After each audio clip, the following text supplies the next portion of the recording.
Assalamualaikum warahmatullahi wabarakatuh. Kami dari kelompok 4 Kimia Organik Bahan Alam akan membahas mengenai terpenoid. Kelompok 4 beranggotakan Intan, Isna, Lutfia Tamami, Rizky Nurisnaini, dan Tasya Aprilia.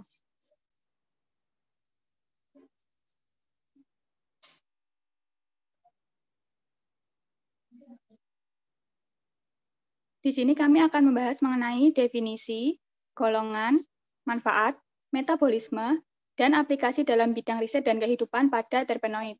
Selanjutnya,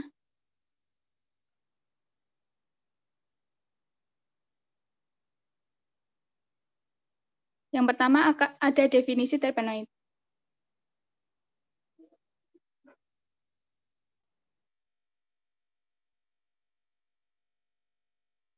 Dimulai dari terpena, yakni merupakan golongan hidrokarbon yang banyak dihasilkan oleh tumbuhan dan terutama terkandung pada getah dan vakuola selnya. Pada tumbuhan sendiri, senyawa-senyawa golongan terpena dan modifikasinya yakni terpenoid merupakan metabolit sekunder dan termasuk golongan utama yang banyak ditemukan dalam minyak atsiri. Nama terpena sendiri diambil dari produk getah tusam, yakni terpentin. Kemudian terpenoid tersusun oleh unit isopren yang berkarbon 5 atau C5 yang disintesa dari asetat melalui jalur asam mevalonik. Selanjutnya, pada awalnya ditemukan perbandingan jumlah atom karbon dan hidrogen pada terpena itu 5:8. Kemudian terpena itu tersusun dari senyawa yang terdiri dari gabungan kepala hingga ekor dari satuan-satuan kerangka isoprena. Maka terpena disebut juga sebagai isoprenoid. Hal ini dikarenakan kerangka penyusun terpena dan terpenoid adalah isoprena atau C5H8. Di slide ada gambar dari struktur isoprena. Selanjutnya, secara teratur, unit-unit isopren saling berikatan, di mana kepala unit satu akan berikatan dengan ekor dari unit lain. Hal ini dinamakan kaidah isopren. Kemudian, kaidah isopren sendiri menyatakan jika struktur molekul terpenoid dibangun oleh 2 atau lebih unit isopren yang saling berikatan kepala ekor. Kaidah ini menjadi ciri khas terpenoid dan digunakan sebagai hipotesis dalam menentukan struktur suatu senyawa terpenoid. Selanjutnya, pada slide gambar atas terdapat gambar struktur isoprena yang sudah diberi keterangan kepala dan ekor. Kemudian gambar yang kedua atau di bawahnya ada contoh dari mekanisme penggabungan isopren, di mana nanti ada ikatan baru, di mana ikatan itu merupakan penggabungan dari kepala dan ekor.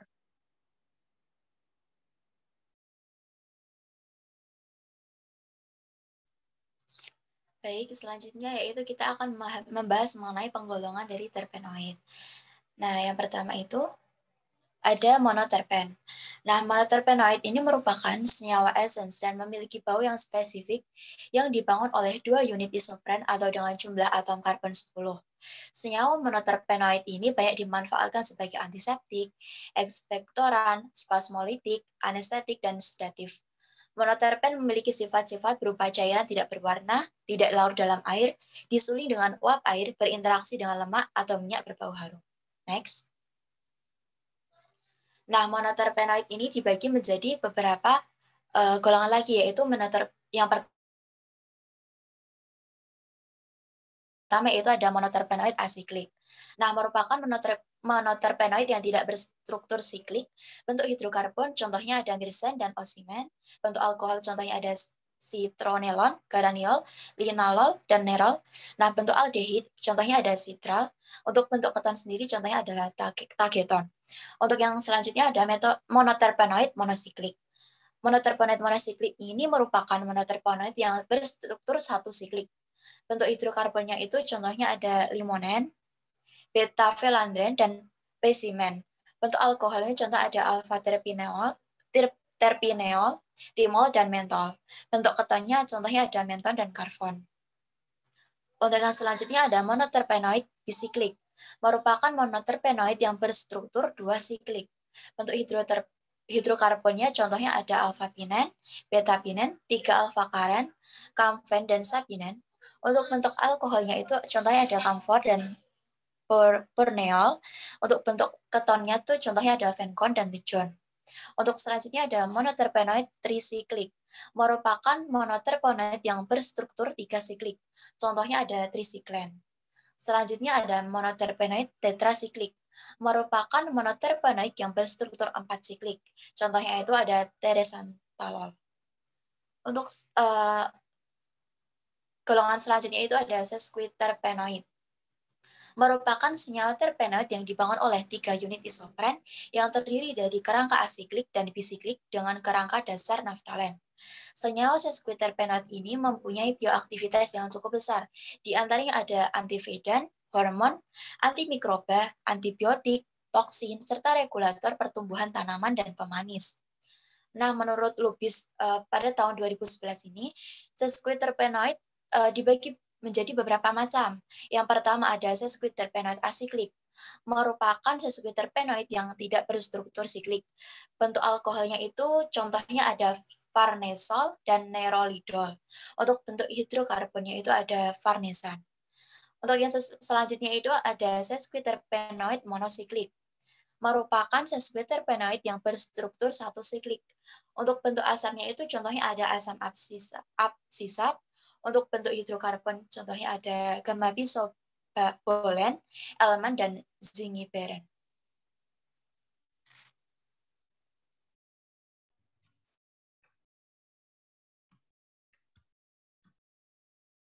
Selanjutnya ada sesquiterpenoid bisiklik.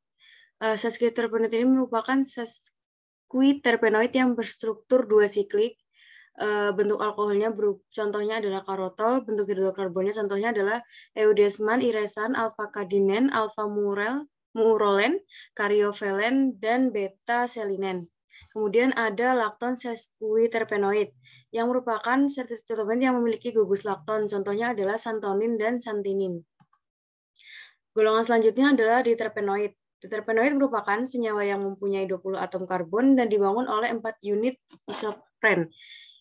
Nah, senyawa ini itu mempunyai bioaktivitas yang cukup luas sebagai hormon pertumbuhan tanaman, podolakton inhibitor pertumbuhan tanaman, antivedan serangga, inhibitor tumor, senyawa pemanis, antifouling, dan antikarsinogen. Senyawa ini dapat ditemukan pada resin pinus dan beberapa hewan laut. Dalam diterpenoid ini ada beberapa diterpenoid. Yang pertama adalah asiklik. Asiklik ini tidak berstruktur siklik, contohnya adalah fitol.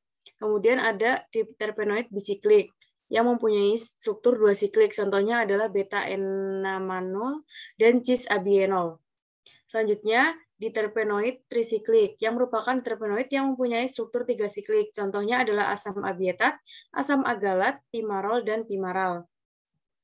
Selanjutnya, diterpenoid tetrasiklik yang merupakan diterpenoid yang mempunyai 4 siklik, contohnya adalah gryanatoksin. Kemudian yang terakhir adalah diterpenoid pentasiklik, di mana diterpenoid ini memiliki struktur 5 siklik, contohnya adalah cembrena.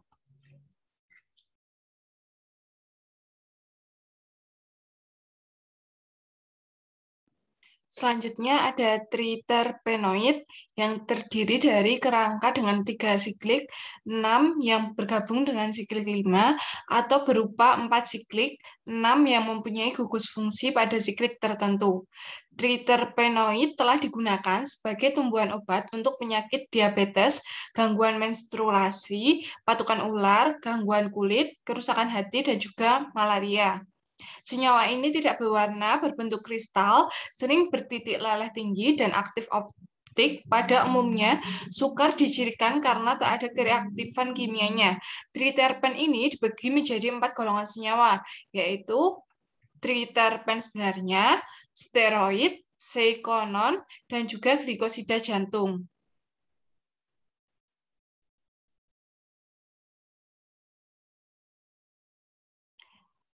Selanjutnya ada tetraterpenoid yang merupakan senyawa dengan senyawa C berjumlah 40, di mana rumus molekul triterpenoid adalah C4OH64 yang terdiri dari 8 unit isoprenef.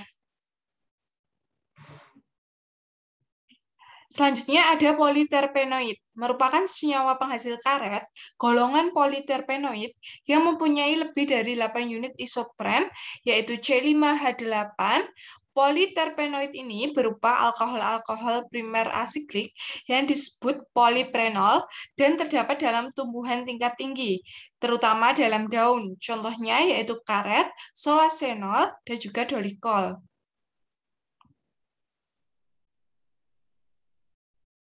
Selanjutnya yaitu manfaat terpenoid.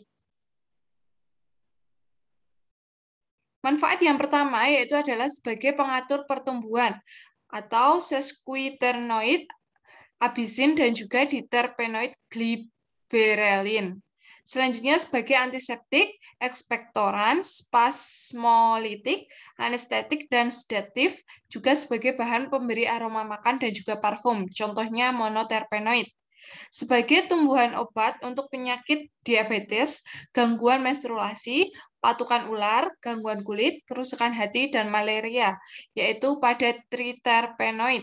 Sebagai hormon pertumbuhan tanaman, podolakton inhibitor pertumbuhan tanaman, antividen serangga, inhibitor tumor, senyawa pemanis, antifouling, dan juga antikarsinogen atau contohnya diterpenoid.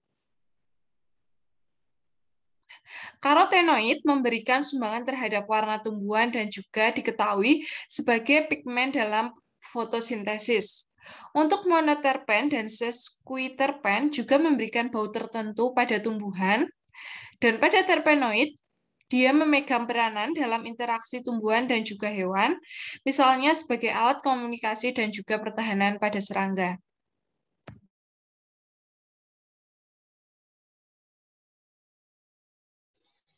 Selanjutnya yang keempat yaitu metabolisme.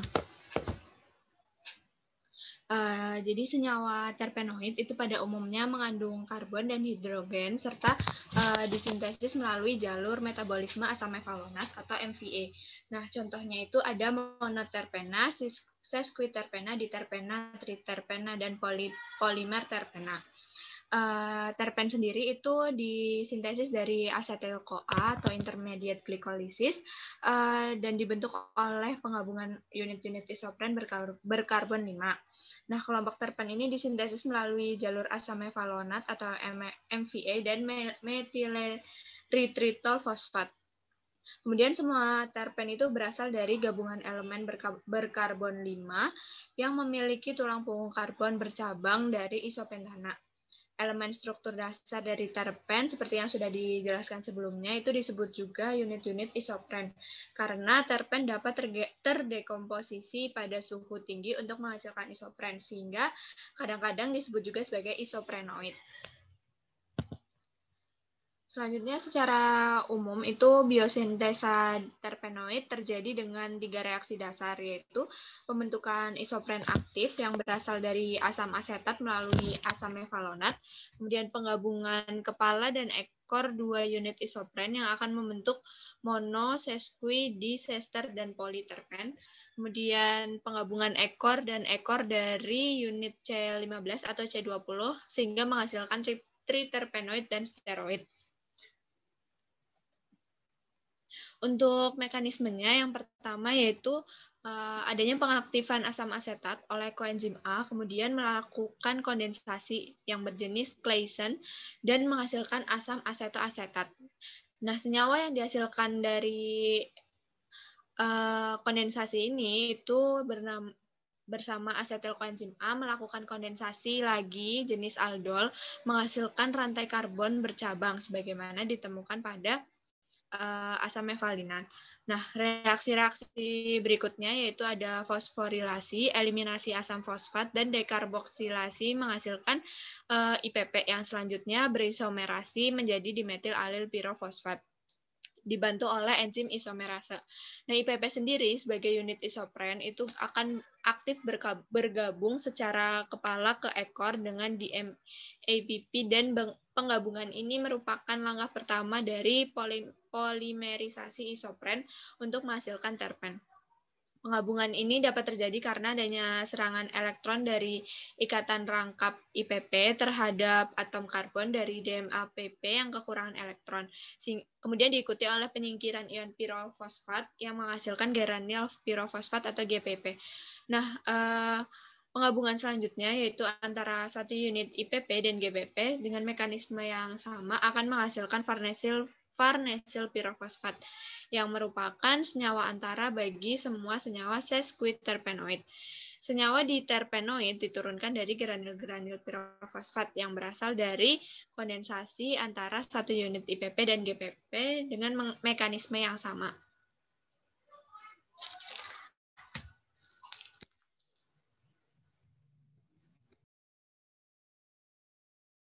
Selanjutnya, aplikasi dari terpenoid dalam bidang riset dan kehidupan sehari-hari.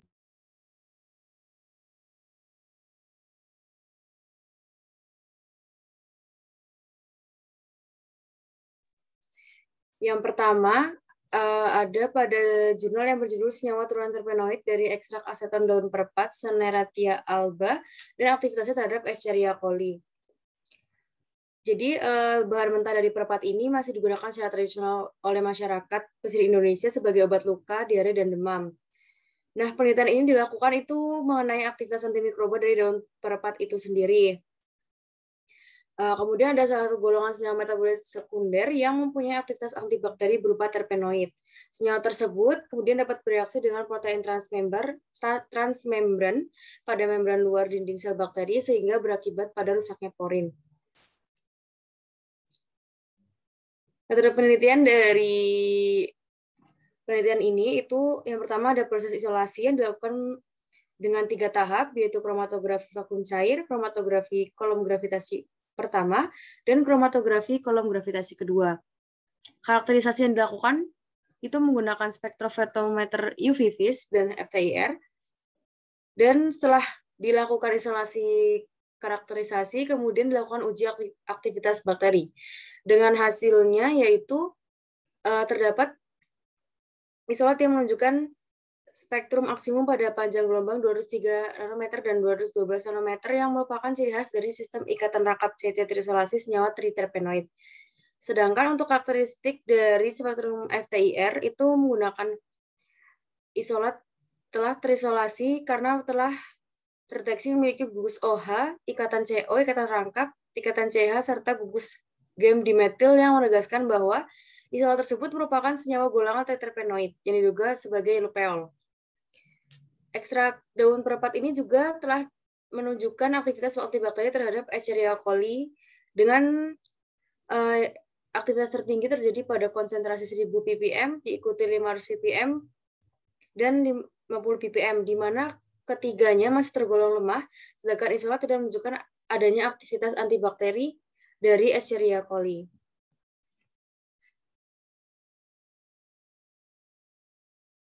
Selanjutnya, silakan. Selanjutnya, ada isolasi dan karakterisasi senyawa triterpenoid dari daun gaharu atau Aquilaria malacensis. Jadi, ada beberapa kandungan yang terdapat pada daun gaharu yang dilakukan melalui screening fitokimia, antara lain alkanoid, terpenoid, saponin, dan juga tanin. Kemudian dari beberapa penelitian, ekstrak daun gaharu itu dapat menghambat aktivitas beberapa bakteri dan juga dapat digunakan sebagai antioksidan. Dari penelitian pada jurnal ini, tujuannya adalah untuk mendapatkan karakter senyawa terpenoid dari hasil isolasi, karena belum mendalamnya penelitian, terutama karakterisasi senyawa terpenoid dalam daun gaharu. Hasil dari penelitian ini didapatkan bahwa daun gaharu, yakni senyawa terpenoid dari daun gaharu, yakni senyawa yang didapatkan adalah padatan kristal putih. Hasil FTIR yang didapatkan menunjukkan adanya gugus OH alifatik di daerah 3.473,80 cm/1, kemudian daerah 2.929,87 cm/1 menunjukkan vibrasi ulur CH. Kemudian pita serapan CO terlihat pada daerah 1.176,56 cm/1 dengan jenis vibrasi ulur. Dari hasil CRMI dan HRMI terindikasi adanya 30 atom karbon yang menggambarkan senyawa yang didapat merupakan tridelanol dari golongan triterpenoid.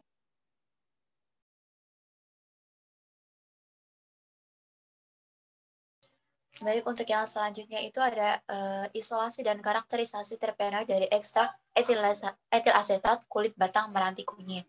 Nah, tujuan dari penelitian ini itu untuk mengisolasi dan mengkarakterisasi senyawa terpenoid yang terdapat pada kulit batang meranti kunyit.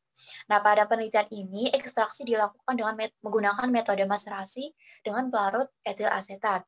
Nah, pemilihan dari pelarut etil asetat itu sendiri didasarkan pada penelusuran literatur yang diketahui bahwa pelarut ini banyak menarik senyawa metabolit sekunder terpenoid terutama pada tumbuhan Sorea. Ekstrak kental etil asetat yang didapatkan adalah sebanyak 100 gram. Secara organoleptik, dihasilkan ekstrak berwarna coklat tua dengan bau yang khas. Nah, berdasarkan pemeriksaan uji fitokimia dengan reaksi warna Lieberman Burchard, bahwa uji ini memberikan hasil warna merah bata dan didapatkan senyawa metabolit sekunder positif terpenoid.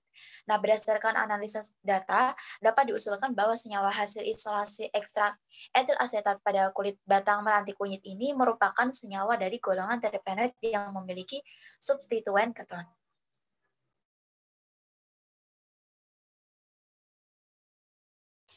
Yang selanjutnya yaitu isolasi dan identifikasi senyawa terpenoid yang aktif antibakteri pada herba meniran. Jadi beberapa penelitian itu menyatakan bahwa herba meniran mengandung senyawa metabolit sekunder dari golongan flavonoid, terpenoid, alkaloid, dan steroid. Nah, oleh karena itu dilakukan penelitian lebih lanjut apakah tanaman meniran mengandung senyawa terpenoid antibakteri.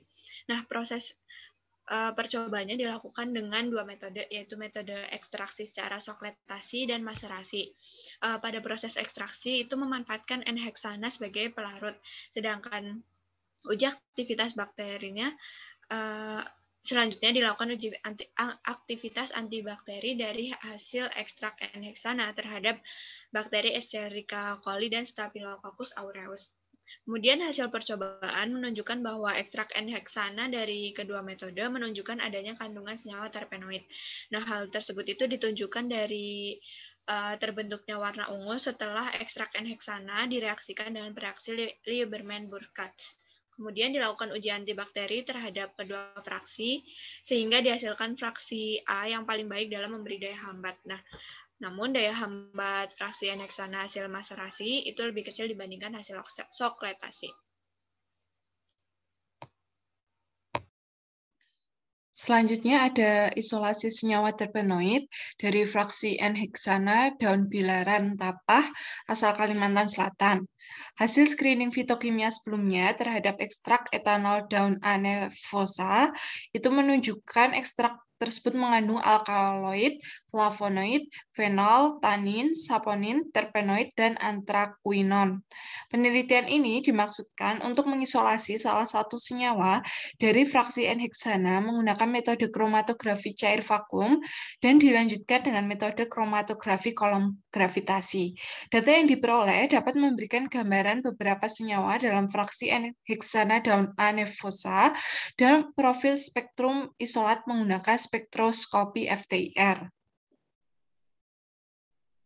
Nah, simpulan dari hasil identifikasi isolat menggunakan spektrofotometri UV vis menghasilkan puncak pada nilai lambda sebesar 245 nanometer yang diperkirakan adanya kromotor ikatan rangkap C yang tak terkonjugasi, dan hasil identifikasi isolat dengan spektrofotometri FTIR menunjukkan adanya gugus OH dan juga gugus CH alifatik yang diperkuat dengan spektrum pada bilangan gelombang sekian yang menunjukkan gugus fungsi CH2 dan CH3. Identifikasi isolat dengan reaksi Lieberman-Burchard menunjukkan senyawa golongan terpenoid atau triterpenoid.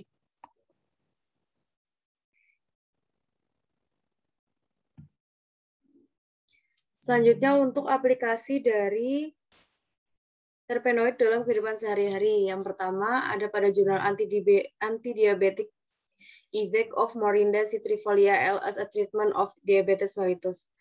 Jadi diabetes mellitus ini merupakan penyakit metabolik kronis yang tidak menular dengan karakteristik hiperglikemia yang terjadi karena adanya kelainan sekresi insulin atau keduanya. Nah, penyakit ini itu tidak dapat disembuhkan namun dapat dikendalikan. Kemudian Morinda citrifolia L atau biasa dikenal dengan mengkudu itu banyak digunakan oleh masyarakat sebagai obat alami karena mengandung komponen aktif flavonoid, saponin, dan triterpenoid. Jenis penelitian ini itu merupakan suatu kajian literatur yang meneliti kegunaan dari komponen aktif yang terkandung dalam buah mengkudu seperti terpenoid, zat antibakteri, anthraquinone, acubin, dan alizarin, skolopetin, zat anti kanker, dan flavonoid. Tujuan dari penelitian ini yaitu untuk mengetahui kegunaan dari kandungan aktif Morinda citrifolia L atau mengkudu tersebut. Hasil dari penelitian ini yaitu mengkudu dapat menurunkan kadar gula darah karena aktivitas antioksidan yang dimilikinya berupa flavonoid yang dapat menghambat laju pembentukan AGS dan senyawa karbonil. Dalam hal ini, terpenoid berfungsi membantu tubuh dalam proses sintesis tubuh dan pemulihan sel-sel tubuh. Terpenoid telah diindikasikan sebagai agen terapi yang dapat bermanfaat dalam pengelolaan diabetes mellitus karena telah terbukti efektif dalam meningkatkan gejala glikosuria dan gula darah dalam tikus yang diinduksi aloksan. Kandungan dari flavonoid, saponin, tripenoid yang ada dalam Morinda citrifolia L bisa menyebabkan keadaan tubuh menjadi hipoglikemia. Selain itu, sebagai antioksidan dan antiinflamasi yang kuat dalam pengendalian diabetes mellitus. Oleh karena itu, Morinda citrifolia L berpotensi untuk pengobatan diabetes mellitus.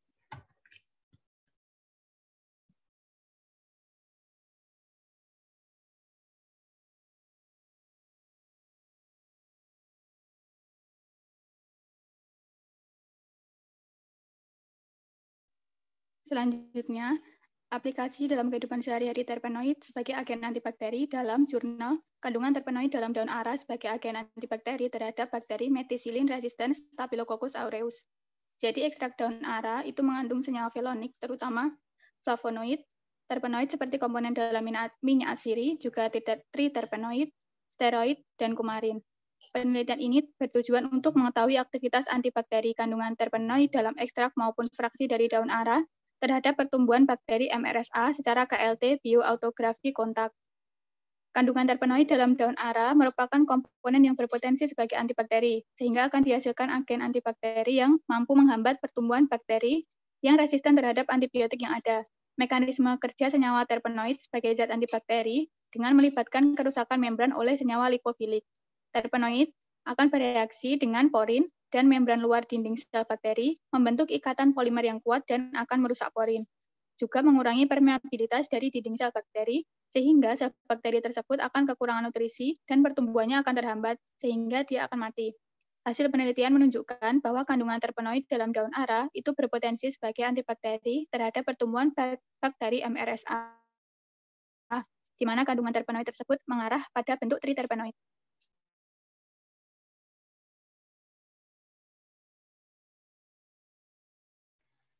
Baik, selanjutnya yaitu senyawa terpenoid sebagai antibakteri. Nah, di sini kami menggunakan jurnal aktivitas antibakteri sesquiterpen germacrom dari rimpang Curcuma santoriza. Nah, penelitian ini memiliki tujuan untuk mengisolasi senyawa terpenoid dari rimpang Curcuma santoriza dan menguji aktivitas antibakterinya. Isolasi senyawa dilakukan dengan kromatografi kolom vakum cair dan kromatografi radial. Identifikasi struktur dilakukan secara spektroskopi NMR dan dibandingkan dengan data sejenis yang telah dilaporkan. Nah, untuk uji antibakteri yang dilakukan dengan metode mikrodilusi terhadap 8 bakteri uji, yaitu ada Bacillus subtilis, Staphylococcus aureus, Escherichia coli, Enterobacter aerogenesis, dan Pseudomonas aeruginosa, Salmonella typhosa, Shigella dysenteriae, dan Vibrio cholerae. Germacrom menunjukkan aktivitas yang paling tinggi terhadap bakteri P. aeruginosa dan memiliki aktivitas yang lebih tinggi jika dibandingkan dengan antibiotik amoxicillin yang memperlihatkan aktivitas yang lemah terhadap P. aeruginosa. Nah, germacrom juga cukup aktif terhadap S. aureus, Escherichia coli, Salmonella typhosa, dan V. cholerae. Nah, mekanisme aksi dari senyawa terpenoid dalam menghambat pertumbuhan bakteri belum banyak dilaporkan. Beberapa penelitian menyebutkan bahwa lipofilitas senyawa terpenoid menyebabkan terpenoid bekerja dengan cara mengganggu fungsi membran sel bakteri. Nah, hasil penelitian ini memperlihatkan bahwa germacrom memiliki potensi untuk dikembangkan lebih lanjut sebagai antibakteri khususnya terhadap P. aeruginosa.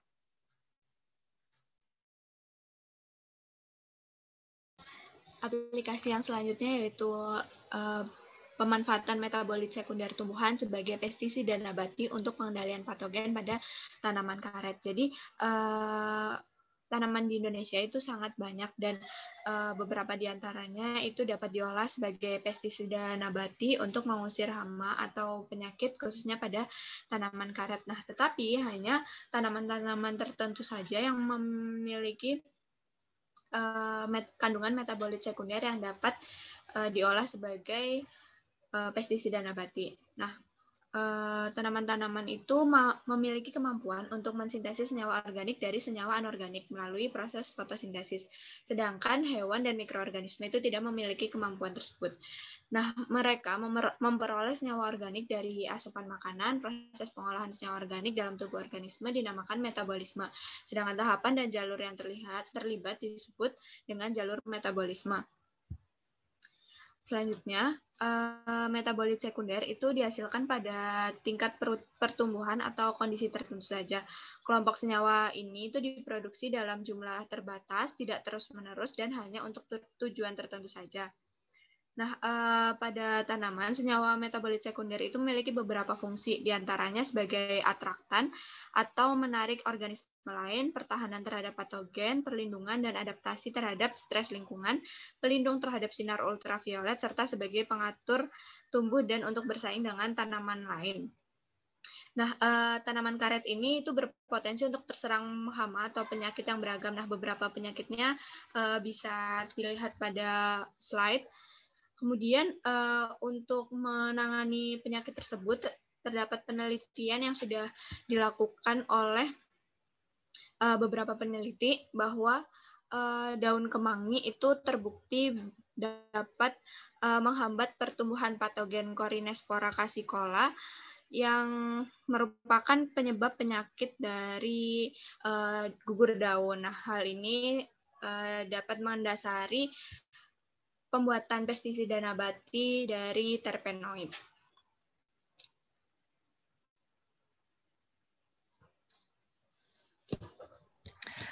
Aplikasi yang selanjutnya itu ada pengaruh ekstrak kulit jeruk pamelo terhadap infeksi jamur Fusarium oxysporum pada tanaman tomat. Jeruk pamelo atau Citrus grandis memiliki kandungan senyawa kimia aktif berupa limonen 90% yang tertinggi dibandingkan dengan jenis jeruk lainnya. Limonen merupakan senyawa terpenoid yang dapat dimanfaatkan sebagai fungisida nabati. Penelitian ini bertujuan untuk mengetahui pengaruh konsentrasi ekstrak jeruk pamelo terhadap pertumbuhan tomat yang terinfeksi oleh jamur Fusarium oxysporum dengan parameter yang diamati adalah tingkat infeksi pada akar tomat. Ekstrak diambil dengan metode maserasi dan diaplikasikan pada tanaman umur 43 hari hingga 49 hari. Hasil penelitian menunjukkan bahwa pemberian ekstrak kulit jeruk pamelo pada pengamatan infeksi akar menunjukkan bahwa pemberian ekstrak konsentrasi 1% ini mampu menghambat infeksi jamur F. oxysporum yang sebanding dengan fungisida kimia sintesis antrakol 0,3%. Sekian presentasi dari kelompok kami, kurang lebihnya kami mohon maaf. Terima kasih. Wassalamualaikum warahmatullahi wabarakatuh.